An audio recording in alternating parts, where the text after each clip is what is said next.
there are many nooks and crannies in the post-secondary space. And so, for example, you might be a company that started out with an innovation in developmental education. If you were in community colleges, say, and lots of students are coming to community colleges and they need to take developmental education courses, and maybe that's where you started.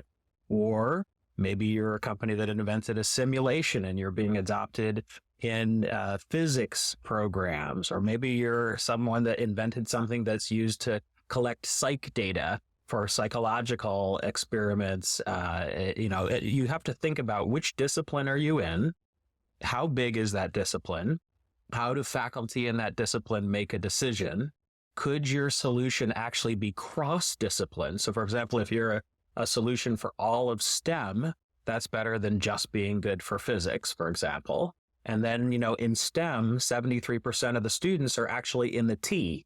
They're in the technology, computer science, IT areas as well. So STEM is not, all letters are not equal in STEM. Another area where a lot of innovations get started is in the business area. There are a lot of students that take business courses in colleges across the United States. So there's so many things if you think about the disciplines, the intervention, and then who your initial buyers are. But the one other thing I want to mention is the networks. So you want to get involved with the right network. And that could be the math professors annual conference if you're in math, or that could be something like ATD, Achieving the Dream, if that's your group of universities or colleges that you're going to work with first. Or it could be WICHE, which is a Western States, which is a pretty innovative set of colleges and universities.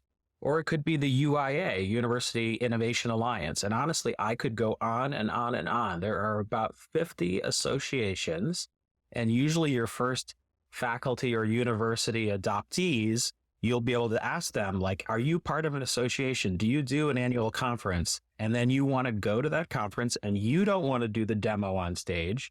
You want this faculty member who's your raving early adopter to be the one that demos it on stage so that everybody else can see the potential of the education technology. So find your discipline, crush it, get the right professors who are the ones that are, going and leading the discipline by going to that annual conference every year.